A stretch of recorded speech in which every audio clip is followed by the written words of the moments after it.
You're listening to The Ladies' Room. I am Iris St. Moran. And I'm Jennifer Sanders. So we are so excited to welcome to The Ladies' Room, Stephanie Simpson. She is, yes, round of applause. You wear many hats. You are a coach, a consultant, an artist, also a fellow Emersonian. We graduated together from Emerson many, many years ago. Welcome to The Ladies' Room. Thank you. Thank you for having me. I love you guys. All right. So before we get started, I want to know the story. Did y'all graduate together? What's the story behind this? You can go. Yeah, we graduated together. You were in broadcast journalism. I had created my own major. And I think I don't even know. I mean, Emerson has so many clubs. So it was through a club and then friends. Also, did you work in admissions? Yes, all 4 years. Right. So there was that where I worked in admissions my last year at the school. And so I think it was just and Emerson is one of those places where we always joked, you might not know everybody personally, but you knew everybody's face and you knew of them. And you probably had only one person in connection based on how active everybody was at that school. Absolutely. Bring us back to you creating your own major. I didn't realize that. I think, that says a lot about your personality. Just talk a little bit about that. Yeah, it's funny that you should say that because I've been talking a lot to people around how do you job craft, right? And I was I feel like I've been doing that my whole life and now everything makes sense. So I actually transferred to Emerson my sophomore year. I came in as a TV video production major, which is a whole other story in resilience and just taking a leap of faith. I had transferred from a BFA dance program that I just wasn't happy where I was. And I was okay, I'm going to transfer. And I only applied to 2 schools, Emerson being one of them. And I applied for a performing arts major and didn't get into that major, but got into my second choice, which I had just randomly said, TV video production looks fun, and didn't really know anything about it. Right. And so got in and was I need a change. And so went to Emerson, and it was the best decision I made. When I got there, I loved my TV video production classes, though I really missed dancing and performing. So I asked if I could minor in dance. And the head of the program at the time, Janet Kraft, was sure, but you already have enough credits for the minor, but you could make your own major. Did you know that? And I was no, I didn't. How does that go? And so they have an IDIP, which is interdisciplinary something project. I don't remember what it stands for. And so I was well, if I'm going to do this, I might as well throw everything in that I want to do. So I did the dance theater program, TV video production, and then marketing, kind of with an emphasis in PR. And I had to create my own curriculum. I had to write the reason why this couldn't just be a triple major, why it really needed to be something that was its own thing. And then talk about all the different classes I was going to take and get it approved by multiple people in each department, and then a team of people from IDIP. So, and then I knew I wanted to do the LA program. So I had to finagle that in there as well. And I just remember going on leading tours and people being how does all that work together? And I was oh, it makes complete sense to me. Get on board. So yeah, so that's how that all happened. Awesome. And it makes sense because you're wearing many hats right now. I guess talk to our listeners and viewers just about, what you're doing now. Yeah. So currently I have my own coaching company, which I am going to expand more upon come 2021, which is really exciting. And the coaching company I have is really from a holistic mind, body, spirit perspective. And I partner with people and companies and businesses on how to redefine their relationship with stress and fear, and seeing as which those tend to be the 2 major obstacles we see in life. And we don't really want to get rid of them because they're really good teachers, but it's about how do we redefine our relationship with them so that we can live courageously, authentically, and have a full life, both professionally and personally. And so I do that with my one-to-one clients. I have businesses and organizations, and then I work for a couple of other coaching companies as an independent contractor for them, as well as working in a private school right now as their director of coaching, and then continuing to teach dance and theater. And what I really realized over the years was that dance and theater and the arts was one of the vehicles through which I was able to do my purpose. And yet and now coaching has really kind of shifted into, oh, this is now the vehicle. So when I say like job crafting, I just, throughout my story, I've just tried to find ways to do my purpose, and that looks different in the vehicle, yet the intention behind it has always been the same. And that's to hold space for people so that they could really understand themselves more deeply, so that they can align with themselves in a better way, so that they can just be better and feel good at what they're doing. And there's so much, first of all, to unpack with everything that you just said. I'm like, oh, I want to delve into this and delve into that. First, though, let's talk about purpose, because I think with this pandemic, so many of us are really trying to pivot. I think that's become really the word for 2020, and find out what we need to do. What's our purpose? There's job loss. A lot of people are realizing life is short. Let me find out what I really want to do. How do we find our purpose and really align our goals with that purpose? Yeah, that is a great question. And I don't think that the answer I give will even be enough for all of that. But what comes up for me about that is, this last 9 months have been hard, right? Like, I just want to acknowledge that it has been hard. When people ask how I'm doing, I say, oh, well, I'm doing COVID well. And it was something I'm stealing from somebody else. And it was a colleague of mine, where it was like, some days I feel really good, some days I don't. However, I'm healthy. I currently am employed, so I am doing COVID well, but that doesn't mean that there are some days where I'm like, I don't want to get off my couch, right? And that's okay. So I want to acknowledge that we as human beings have multiple emotions and complex emotions, and they can all be together at the same time, and we can acknowledge all of those. We can be super happy and excited and really nervous and scared and tired. All of those can coexist. So in that, I do think that what has come to the surface is like, this is going to sound gross, but like, how when you have that pimple and the dirt finally comes to the surface and you're like, oh, I have to do something about this. Like, it's here at the surface. I feel like COVID has done that for a lot of us in a lot of different ways, as individuals, as companies, as institutions, as a society. And it's like, that dirt has come to the surface. And it's those of us that are choosing to not like ignore it, but like go, okay, how can I work through this? Now, some of us may pop it. Some of us may like put some toothpaste on it. Some of us may like put a hot compress. We all have different ways, right? But not acknowledging it's there is probably not the best way to go, in my opinion. From there, it's like acknowledging what's important to me. I think that's a really big thing that has come up, right? Like, what's important to me. So I know for something I was struggling with, and I'll be very honest, I go to therapy, I work with a coach myself, right? Like, I was like, thank God therapy went, virtual, because I don't know what I would have done without that. And I was like, I need more community and connection. How can I do that? Right. And so that's where the coaching really came in for me, was like, here's where I am now. Here's my A. My B is, I want more community and connection. How do I get there? Those are meaningful to me. How can I create more community and connection in the products and the services I offer? Right. So for people who then feel overwhelmed, like, I don't even know. Right. I mean, you do. That's what I would say, is you actually do know, because it's there. You just might not have the tools right now on how to get quiet and listen. And you might actually just be really afraid to verbalize it, right? And things that people can do, I mean, journaling, right? Like, to me, journaling is like a safe place where you don't even have to read it if you don't want to after you write it, right?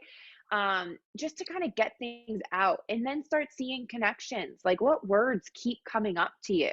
and then like get curious about those words. And then, just continuously stay curious is actually a big thing that I would say. And then reach out to people you feel comfortable with and safe with to be like, this word of like I really had a fun time baking. This is not me because I did not bake, but like I really had a fun time baking during quarantine. And like I saw how that really connected with, you know, my culture and like getting and understanding my culture more.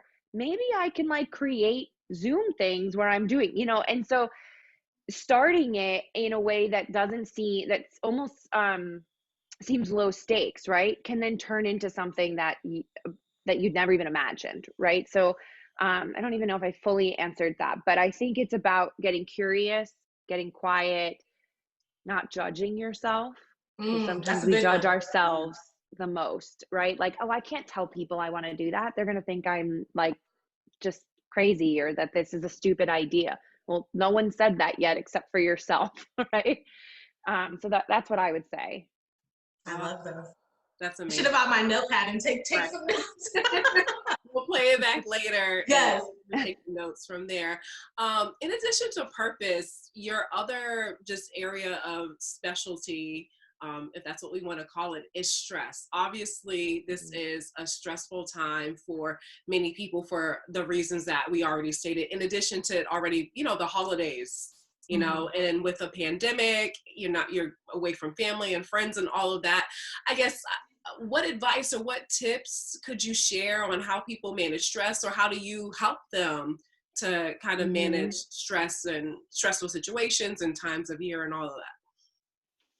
Yeah, great question. So one of the reasons I started studying stress a couple of years ago in a master's program I was doing was like I myself felt stressed all the time, and I just kept hearing colleagues and clients and students I was working with always saying, I'm so stressed out, I'm so stressed out. And if only I can get to this, I'll be fine, right? And then they'd get to that, and then something else would happen. And I was like, okay, well, so let's figure out if this is actually really stress, right?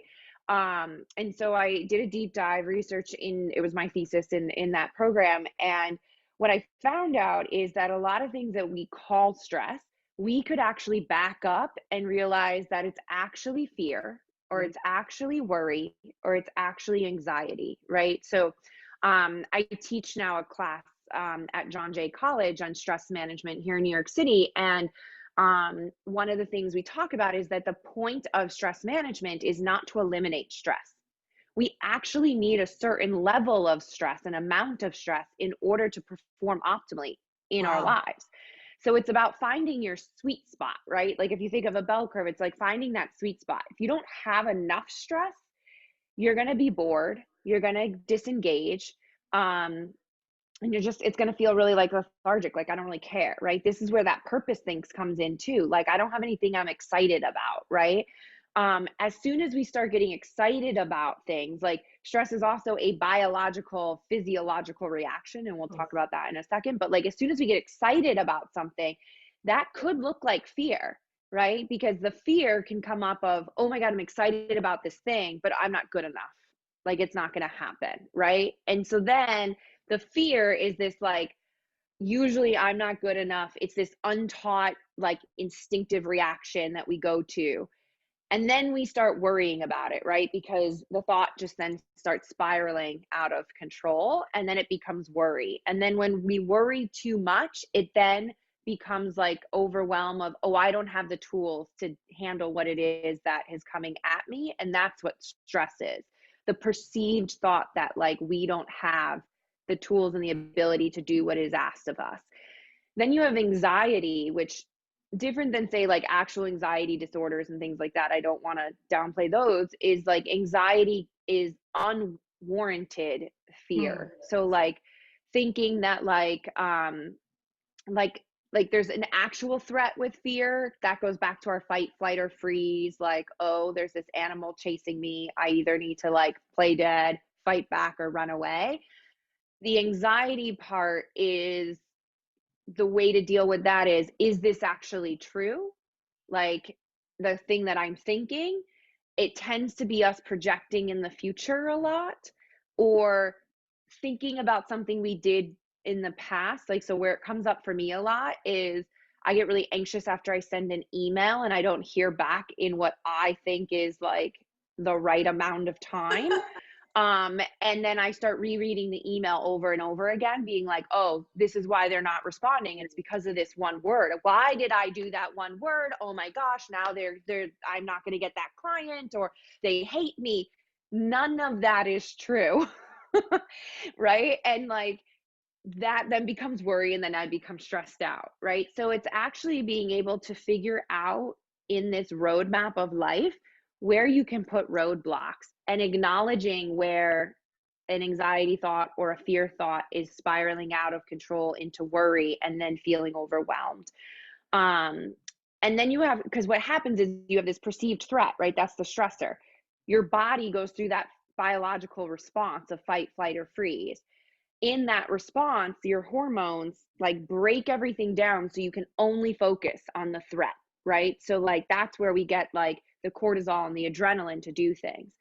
But we cannot see anything else because we want to just get rid of this threat.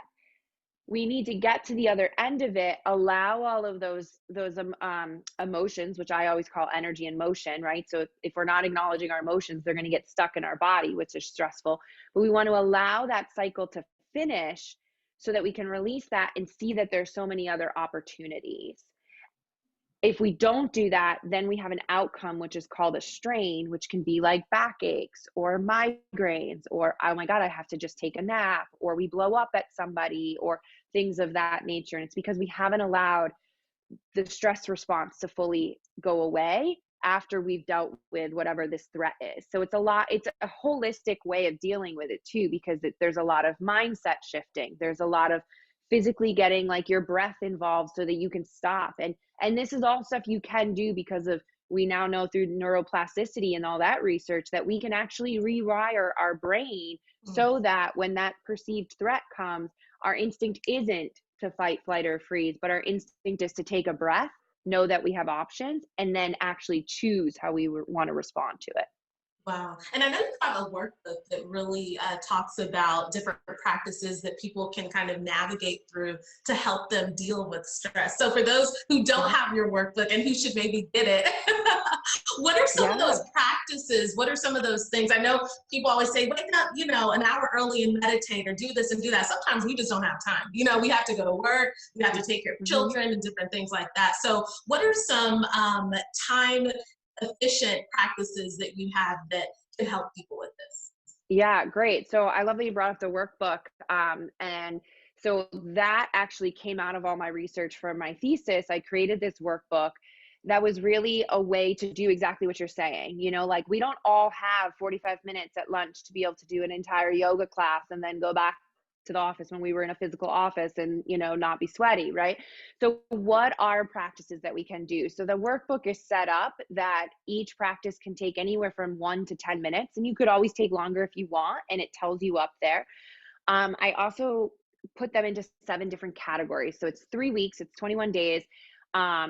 And if you started, say, like on a Monday, every Sunday would be a breath one. Every Monday would be a mind one. I don't even remember how the sequence goes, but there's 7 categories. So you have breath, you have mind, you have body, you have creativity, you have visualization, you have values. I always forget the last one, but there's 7 categories and 3 tools in each of them. So something just like a breath exercise. I think the first one I teach is like a 4-part square breathing, and just like this idea of inhaling for 4, pausing at the top for 4, exhaling for 4, and pausing at the bottom for 4. And you can actually add a visualization in there of like imagining your breath also creating that square.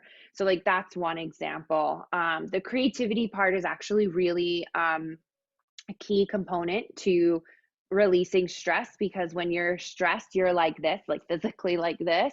So you can't flow, right? And so I fully believe that we are all artists and creative beings, and it's just about reigniting that artist within. So one of the ways I say is coloring, like adult coloring books. Like some people like, oh my God, that sounds so dumb. No, like literally take 5 minutes, you can print them online, offline, and like I had one. just the idea of like It getting helps. to yeah, they're so great, and like getting to choose what colors you want to do, and like the physical act of doing something, it helps you clear your mind, especially if you're finding stress because you have to solve a problem, right? Mm. We never solve problems really well when we're fully stressed out. So doing something like that, it lets your mind go away, and so then all of a sudden in that creative moment you can be more um, critically minded. All of a sudden different ideas come up because the options arise, because you're not in that catabolic energy state anymore. So I love what you're doing on social media, and we'll make sure to put all your information out there so people can follow. Hashtag 25 days of you. I love that. Talk Yes. about Yeah. Yeah. So, it just kind of came to me over Thanksgiving, actually. And, I was like, oh, the 25 days of Christmas, or people do 12 days of Christmas, all that sort of stuff. And I was like, I want to be able to provide something for my followers that will be engaging, kind of similar to the stress management thing, where you don't have to take a ton of time, as well as educate them on something else. And so I was like, oh, what if I did like a 25 days of you? Like, you put yourself first. Like the whole idea of like, put your own mask on before you put someone else's like oxygen mask on. And we forget that, right? And especially around the holidays, especially this year, like just so much, right? So what could I do? And I always start with the breath. So that was always the first one. And then I was like, oh my gosh, I have to come up with 24 more things. And I was like, wait a second. And so if people are not familiar with the VIA character strengths, they are like foundational to positive psychology, which is a big part of my practice, and the research that I do. And the 24 character strengths, we all have access to them. You can take a free assessment online, and it'll tell you what your top ones are, but we all have access to all of these. And the more that we can engage with them, the research has shown that like the better well-being we have, the more purpose we feel, the meaning we feel, connection, and just overall well-being and happiness. So I was like, what if I just connect that to it? So each of the rest of the 24 days after the breathing one is, each of them is one of the character strengths. I tell you a little bit about it. I give you the little mantra from the VIA character strength website. And then I talk a little bit about it, and then ask you some questions on how you can engage with it in your life, even if it's for 5 minutes. So like specifically today was about forgiveness, right? And so how can we practice forgiveness, not only for other people, but really also for ourselves? Because sometimes we're the hardest on ourselves, like I've said before. And, it's also a way for people to engage and celebrate each other. So in it, I say, tag me and say what you did. And because I also love to hear the different ways that people engage in something, because I don't have all the answers either. And then to make it even more fun, for every tag you do, you get entered into a raffle. And at the end, I'm going to pull a name for one of the things that I offer in my coaching program is a thing called the Energy Leadership Index Assessment. And it really shows you how you're showing up in the 7 levels of energy currently in your life, both on like a regular day and then when you go into your stress reaction.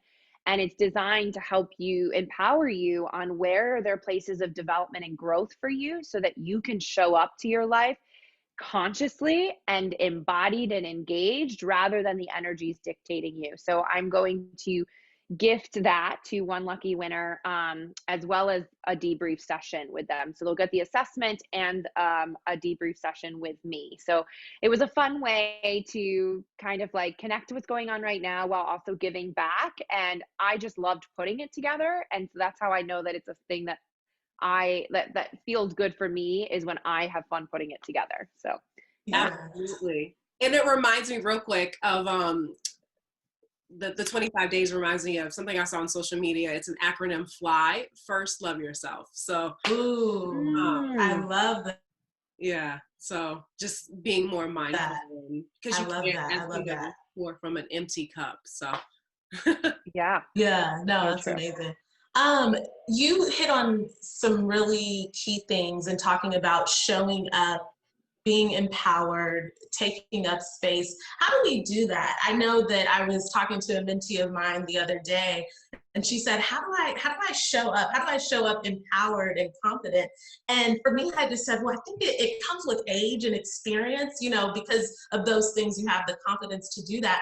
But how would you tell someone to really be able to show up and to show up empowered with confidence? Yeah, those are great questions.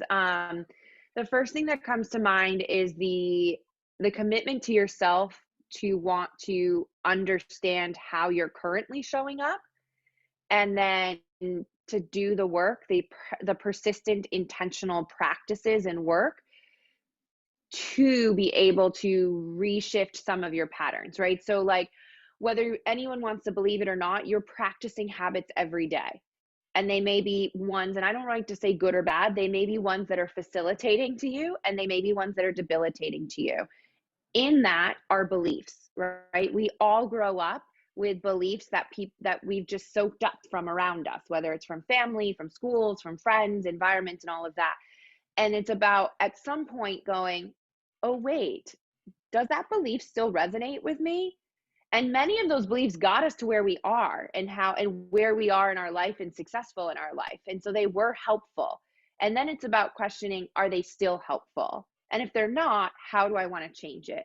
And so that's where like doing the like reflective work is really important in that. And one of the best ways to do that, because sometimes people don't even realize that their mind is going, or that they're just on autopilot, right? And you can't figure that out until you get quiet. And that's where like breathing comes in, or mindfulness or meditation, and the non-judgment of self, and then being like, okay, I want to move forward in this. And so the more that you can become clear on what may be dictating you, and being able to become the observer of it, right? Like I always say, like the movie observer of it, then you have more power because you have more choice. You get to see that that's not the only way you can do something. There are so many other ways. And which one do you want to choose? And then it's just trusting yourself, right? And when you fail, because we're all going to fail, not being like, oh God, I'm terrible, that was the worst decision, but being like, oh, what did I learn from that, right? So really having that growth mindset of, what did I learn from that? Acknowledge that the failure might have hurt and it's frustrating and all of that. Acknowledge those emotions. And now how can I take what I learned from that when I go and choose the next step or the next option? So it's really about awareness. That's good. Yeah, love that. Well, we only have a couple minutes left. We have a question that we ask all of our guests in the ladies' room. What advice would you give your younger self? Oh, it's a great question, because I ask this to especially my students. What would I give to my younger self? Never stop dreaming. And if these dreams are coming back, that means that there's something there. And so take the leap and continue to follow them. Ooh. That was a word, like a whole. Can you repeat that? Seriously? Oh my goodness. For the people in the back. I don't even. Yeah. So never stop dreaming. Because if those dreams keep coming back to you, there's a reason and a meaning there. And so to continue to follow them. And I'll add something now that I just said it again. And don't be so attached to the outcome of it, right? That the following of the dream is the fun part. And it is fun. So have fun with it. Oh, I love that. That literally blessed me. You don't even know. You and I are going to have to talk one-on-one. I need your help. I would love that. Well, Stephanie Simpson. Oh, real quick, where can people find you? Yes. Yeah. So on Instagram, Stephanie Simpson Coaching. It's StephaniSimpson.